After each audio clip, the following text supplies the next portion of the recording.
Well, I'm Lynn Dixon Speller. I am Sheila and Luke's oldest child, probably best child.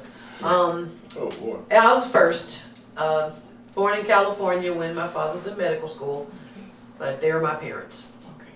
I'm Jeffrey Speller. I am Lynn's husband, son-in-law of Dr. Luke Dixion and Sheila Ramsey. I was born in Michigan, raised in Chicago. My mother, however, is from Old Hickory, Tennessee. So I've been a part of the Tennessee community all my life. And I'm James Andrew Dixon. I am the youngest of three of Sheila Ramsey Dixon and Gardner Luke Dixon's children. Born in '63 at Riverside Hospital. And I am the best child of the two. Well, I was brought to Riverside. This is pertaining to Riverside, of course. Oh. I was brought to Riverside at the age of 6 weeks old. Riverside Hospital. Yes, well, the community, because Okay. I think so. So there's some unclear portions of the story that I'm not real sure of. But apparently, my father was part of some program where some Adventist people paid a portion of his medical school, which he did at Loma Linda University in Loma Linda, California. And that required him to come to Nashville and put some years in at Riverside. So I was born at Loma Linda, and then when I turned 6 weeks old, they drove across the country, my mother and father together, and came to Riverside. And I had been here since I was 6 weeks old. We lived in one of those little houses they had on what they referred to as the campus. And we lived in one of those. There were other neighbors who all were lifers of Riverside that lived adjacent to us. And we lived there until my father finally opened a practice in Gallatin, Tennessee. And the pictures that I see I think I was between 1 and 2 years old when he moved us to Gallatin, Tennessee, and started his practice. I was born at Riverside Hospital. Okay. What year? Well, let me say my brother was born in '61 in October. And I was born in '63 in June. And Dr. Dent, who was my dad's partner at the Pagoda of Medicine, delivered both of us. Right. And we ended up playing golf with him as older kids, but it's kind of ironic, but we did a lot of things together. And that's where my beginning began. But I was, as I said, born in the Midwest in Michigan, raised in Chicago. But my mother being from Hopewell, a small community called Hopewell, out part of Old Hickory, I'd been down here quite a bit working with my grandfather, who was an electrician, has an electrical shop out in Hopewell.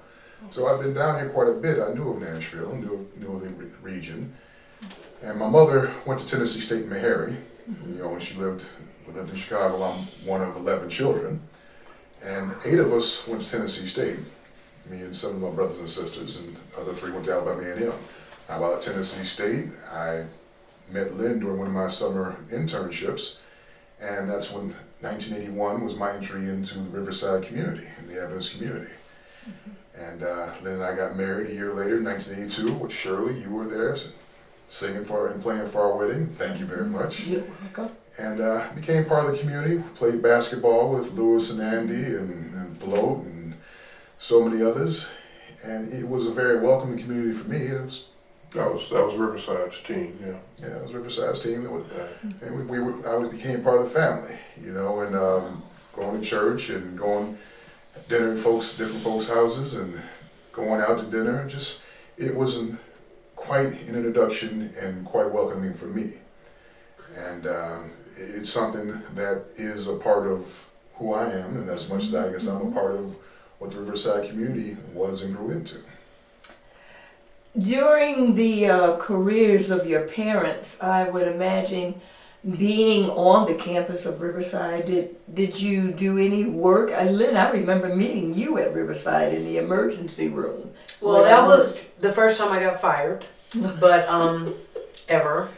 But I worked in my dad's office for years during the summer when our parents got divorced, and I think it was probably 68, 69. 70, somewhere in there. They got divorced, and well, probably 70. And so my father was still working at the Pagoda, and that was when Riverside Hospital was trying to have an emergency room. I don't know that worked out so well, but they did it for years, and so he was going back and forth between the office and the emergency room, and I would be in the office with Miss Couch and Mrs. Oh, what was her name? Dr. Dent's. Johnson. Thank you, Ms. Johnson. And I would help with billing because I was just at my daughter-in-law had a birthday party for my grandson and went to the birthday party and all these people from Gallatin were there and they were Fuquays and I'm like, I used to send you all bills. So you could remember patients' names because of the bills were handwritten and Mrs. Couch had me addressing the envelopes to send people their bills. So there's a lot of connectivity between Gallatin, Nashville, and Riverside, and a lot of communities, and then not necessarily the Riverside community because of my father having worked in Gallatin. All those people are kind of like one big. It's funny because speaking of his patients, Jeff's relatives were some of my father's patients. A lot of his relatives. Wow. And when I began to meet them, they said, "Oh, I'm a Stark. I'm a this." I knew their names because of writing the bills. So. Did you ever collect? We need to work on that. Yeah. Aside from Andy's jokes, another connection. Mrs. Couch, your father's her nurse, Yes. assistant, and my mother went to nursing school together in Meharry. Yes. I didn't know Because we met when I met Mrs. Couch and we made the connection that Ernestine Bunn was my mother. She said, "Did she ever have those 12 kids?" I said, "Well, she fell one short. She had 11 kids." But it was just interesting the ties that bind and how our lives are interconnected and have been interconnected. But Jeff's grandfather went to radio school at Fisk University with Dr. Dent. Yes. Yeah. Wow. Back in the 40s. So it just keeps tracking back. It keeps tracking. Wow. Oh yeah. I didn't know that. Oh yeah. Wow. I didn't know Dr. Dent went to radio school Yeah, I didn't until either. Jeff's grandfather told me. My. And then Dr. Dent confirmed. Yeah. Tell me if any of you all touched the medical field in any of your careers as you became more seasoned. So my father being a doctor made me know I did not want to be one because I watched his brother who was a dentist and I saw their two careers in tandem and I realized my father worked a whole lot harder. It was like he was everything was always interfered with by someone being pregnant, a baby being on the way, someone being on their deathbed, and his relationships with these people were so strong that he felt a need to, I can't go on vacation because so-and-so's grandmother's going to pass away and I don't want her to do it while I'm gone, or I can't go because so-and-so's in her, about to have the baby and I need to deliver it so I don't want to leave. So our lives were disrupted by that primarily because, we were then living in Virginia at times and he would promise to come and couldn't come because someone was about to give birth. And so it became a thing, a part of our lives, everyone's illnesses. Yeah. And so I watched my uncle go to work at 9 and come home at 5. And I just thought, I don't want to do that. So it seemed to never end. I mean, the phone rang at people had our home phone number and he could be taking a nap and phone rings, it's a patient, I gotta go. It just, and he had 2 or 3 hospitals that he was admitting to. So it could be Nashville Memorial, it could be Riverside, it just, it just seemed to, it was extremely invasive. And not in a bad way, but invasive is invasive. And so, we could have plans to go to Beach Bend Park or something, whatever. What was it? That's Yeah. Beach Bend. And we didn't get to go because someone would call and someone was sick. So But the other side of that was that we were the children of him, of Dixion, were welcomed everywhere we went because of that. because of that. Yeah. Right. Wow. So that's the other side of it. And you were known wherever you went, somebody knew you. You're Dr. Dixon's child, so you couldn't act up like you wanted to sometimes. You're right. Especially you, Andy, right? Yes. Yeah. Okay. Lewis was Well, I'm gonna be honest. That's primarily the reason I moved away from Nashville. I found that to be an enveloping type of thing that was insulative. However, I wanted to be known for being Lynn. I didn't like everywhere I went to eat, everything I did, I'm Dr. Dixon's daughter. So I'm representing him everywhere I went, whereas when I moved to Washington, D.C., nobody knew Dr. Dixon. So whoever I became at that point was because it was me. And the primary example of that is when I gave birth to Dalton. I went to National Memorial Hospital and I was concerned because I was in the hospital that he admitted patients in, and I didn't want to leave that hospital with, I'm giving birth to my first child. It's a momentous occasion. It should be a very big thing in my life, and my primary concern was not leaving with the reputation, oh my God, Dr. Dixon's daughter came in here and showed her behind and acted a fool. So I'm in labor. I refused, remember Jeff, I refused to make a sound. I would not cry. I would not, it was, that's when I began to realize, I need to go where I can be free. And it was my own, I put that on myself, but to represent him everywhere I went, and he continually made it known that wherever you go, you represent us. Well, I don't want to represent you all the time. I want to be me, so I left. Yeah. I should say at this point that I was always enamored with the style and the swag of Lynn Dixion, right from the very beginning. And you've made quite a career of that. Tell us a little bit about it. That. It did evolve into a career. However, I found the Adventist religion to be a little bit oppressive because of the desire to be different and want things. And I found the rules and regulations of the religion as it pertained to dress and adornment to be strictly pertaining to women specifically. And I think, and I admire my, you know how in your head you're like, oh yeah, you know what, Lynn, you had that down. You talk to yourself and you remind yourself that you made a good judgment call, because the average religion in America has some restrictions on women primarily and not on men. And particularly when it came to jewelry and makeup and, you know, being 5'11" at 12 years old, it was difficult to maintain the skirt length that Madison Academy required, and there were things like that. So I typically found myself being that rebel who had earrings in my car under the seat, and you know, Judy Childs caught me wearing them one time, and it was a big fiasco. But those are memories that helped shape who I am as a person, and truly the fact that I had the Coopwoods and, you know, my grandmother Edessa Meek and my mother Sheila Ramsey teaching me to sew at every turn, and even Mrs. Mays at Madison Academy. It created a career for me that I never imagined. I mean, I went to college and studied textiles, and I ended up running apparel design departments at colleges. So had I not had the rebel spirit, that if it hadn't been for Riverside providing the blanket of rules and my desire to fight against them, I don't know that I would have had done the things that I had done. But I have to say, as I did use the word oppressive, that might be not the right term. Restrictive might be a little better term. And restrictions are there to be broken. So, and now I find that the entire evolution has taken place, and now people are freer in that realm to worship God the way they see fit, as opposed to the judgment of our peers. Yeah. I'm going to interject this important point. I found that working with this project, as I told people around the city, I just mentioned Riverside. Your father's name came up over and over and over. Either, oh yeah, he did my surgery. I was like floored. I knew how well known he was, how much service, but I never knew the dynamics of how.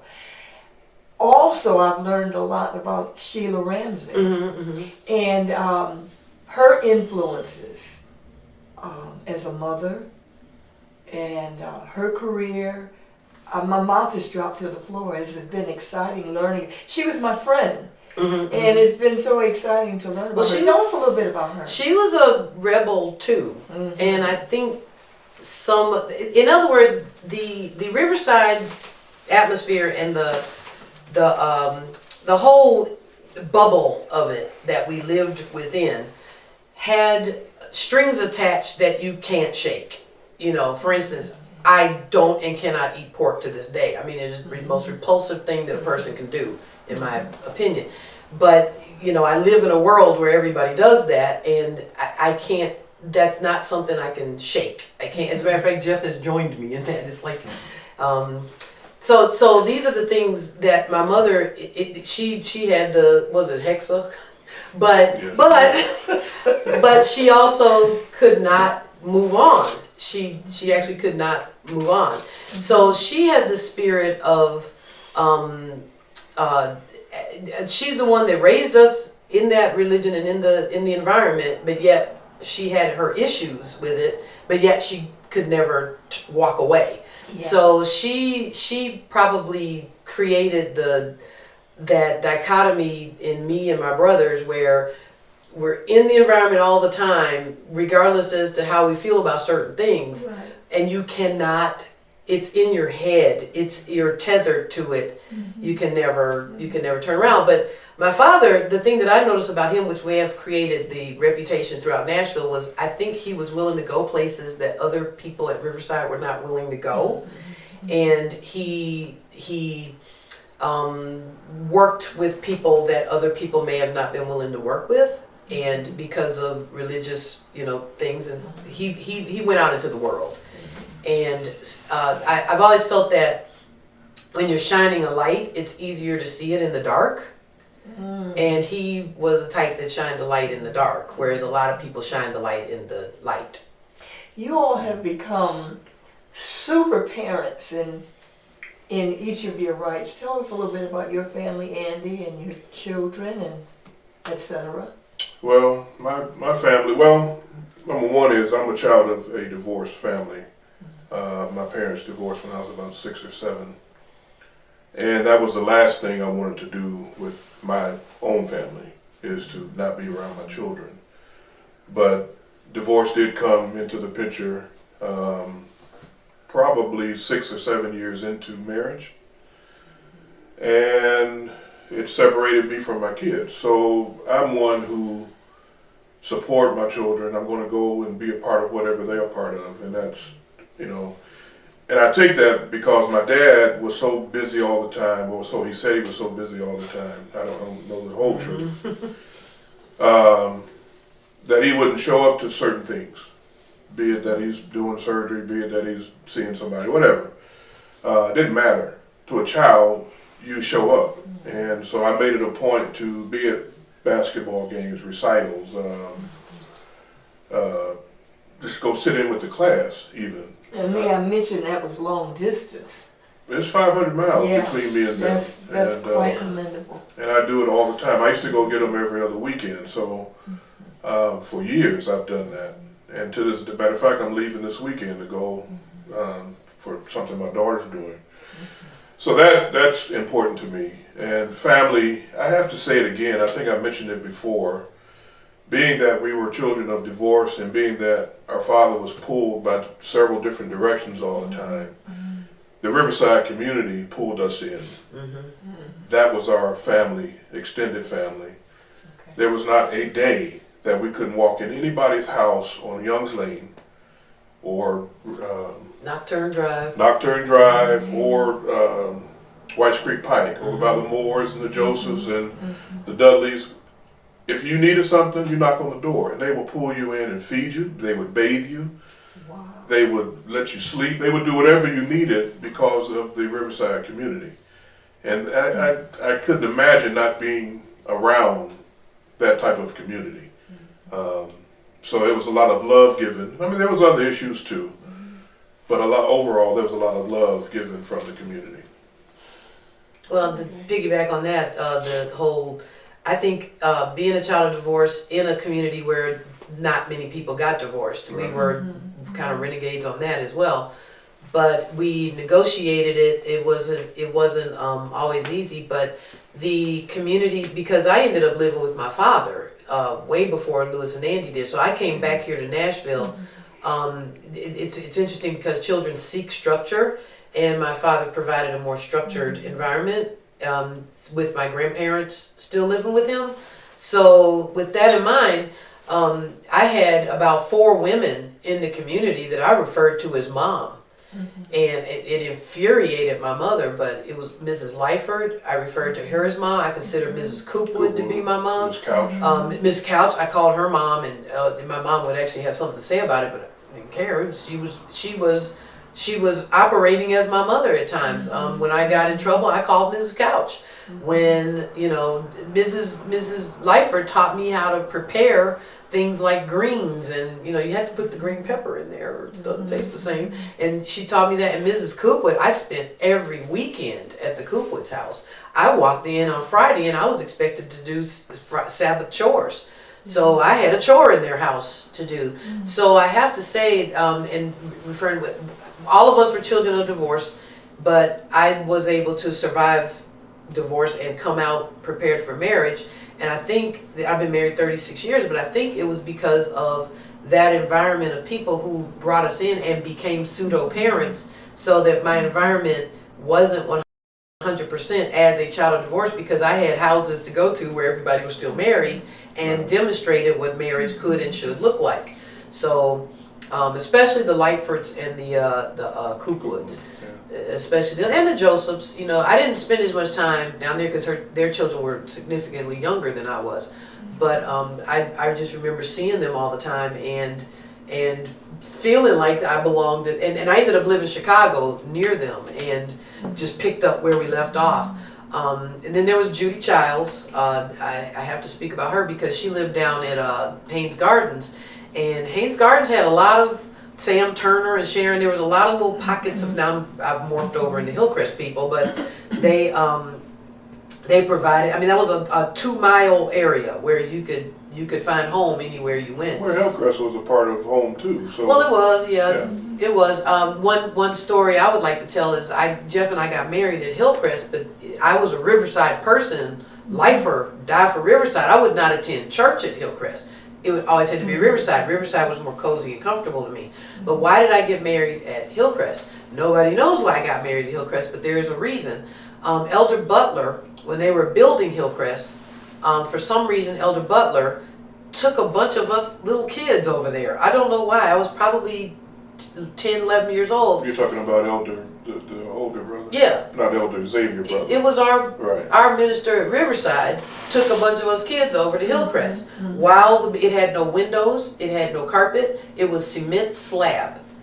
You could just see the stadium type seating where it curved and went down, and part of the pulpit was built, but it was pretty much walls, a roof, and cement slab. And I remember this.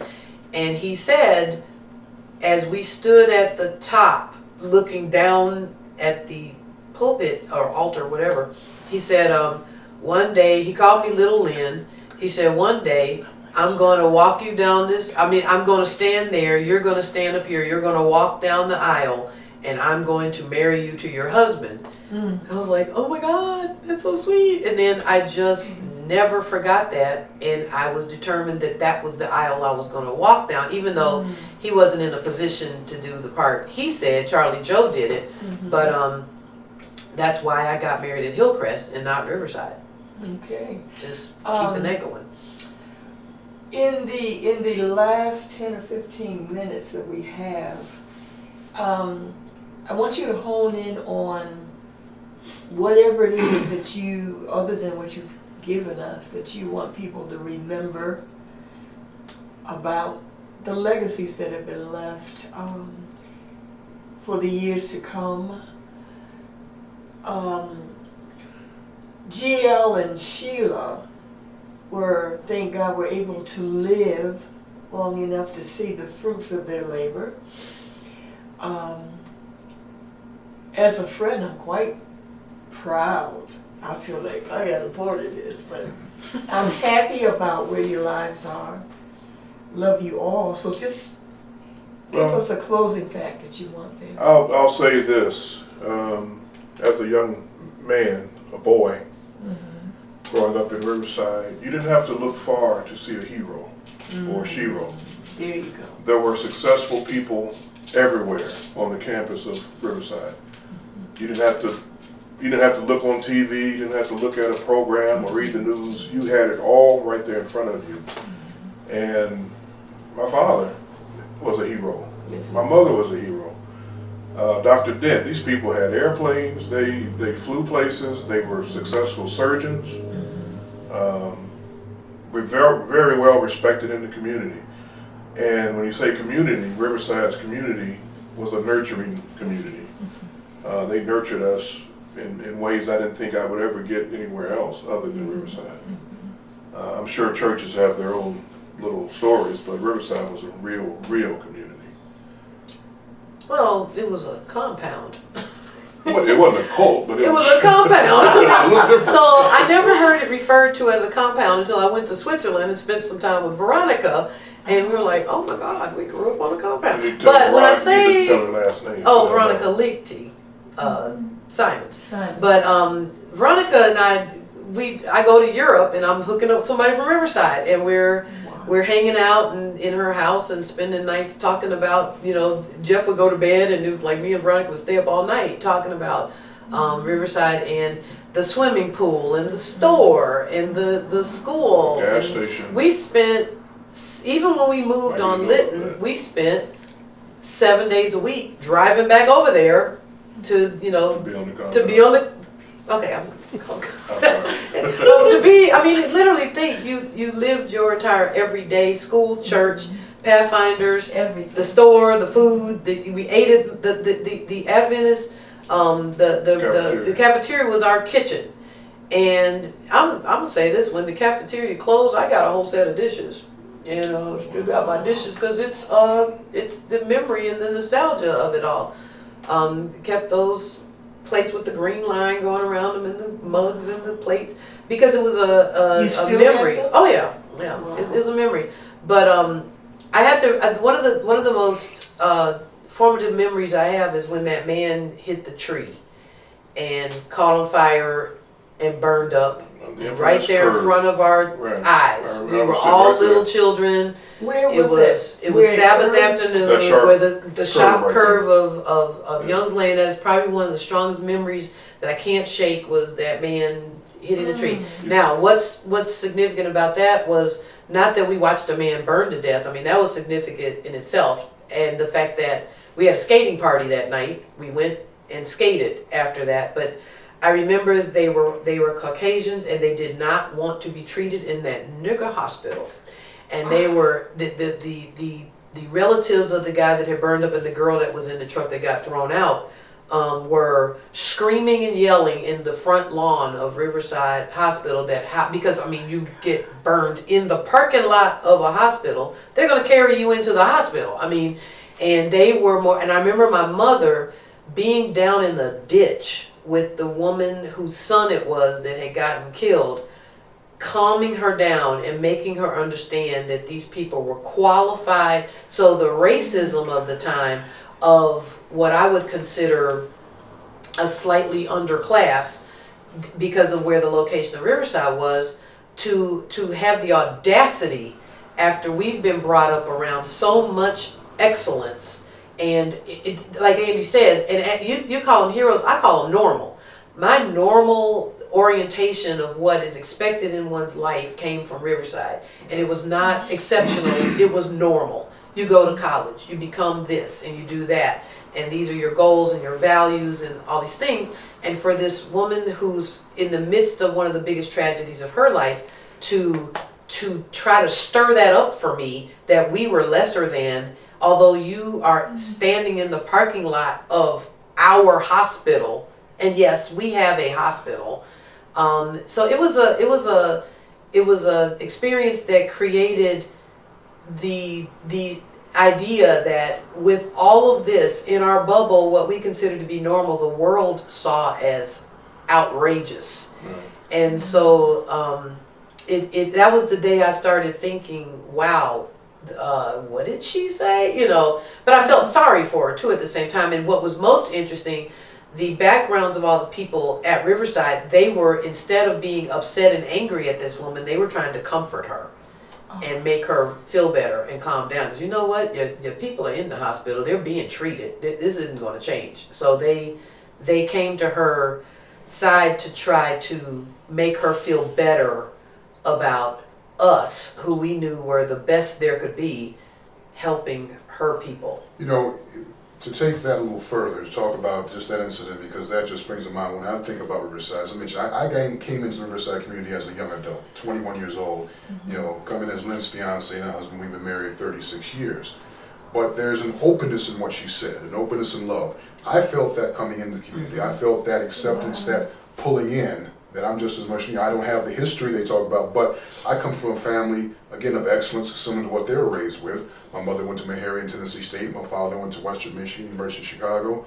All 11 of us, my brothers and sisters, were going to college. So we have the same attitude of excellence and success as being normal. This is what you do. It wasn't, are you going to school? It's, where are you going to school? Again, most of us headed down here to Nashville. And being part of that community, going to church, you know, just, I see the faces and names, and I love coming down here and just seeing and running into people, or now Facebook, I kind of peek in and see where people are. I remember going to Sabbath, and Dwayne's daughter, Jennifer, I believe her name was. Dwayne Harris. Yeah. She cried. I seemed to be the only one that could hold her and keep her quiet during service. So I'd walk around the lobby with her and talk to her. And she and I would have our moment. Now I understand she's a doctor herself, isn't she? She's a physical therapist. Yeah. But you know, this is 36 years ago. But I was part of that community just as much as we talk about the Riverside basketball team. You know, below Daryl Lightford, you know, Woody, Yeah. Melvin, just Lightford. Daryl, yeah. What was the coach's name? Oh, Ed Williams. Ed Williams. Handkerchief man. Yeah. You know, just all of that, you know, the connection with Mrs. Couch and my mother, and as Lynn said, you know, several of my cousins, the Starks, several Starks were patients of Dr. Dixon's. And when I met Dr. Dixon, you know, he challenged me because I'm with his daughter, and I met the challenge in a way that he felt was honorable and respectful. Yeah. And I became one of his children still, you know, and just that love, that, you know, inclusion, it's beautiful. And so I have my own fond memories and feelings about the legacy and growth and continuation of that Riverside community. I want to say in closing, this has been the most beautiful storybook that you just wrote for us.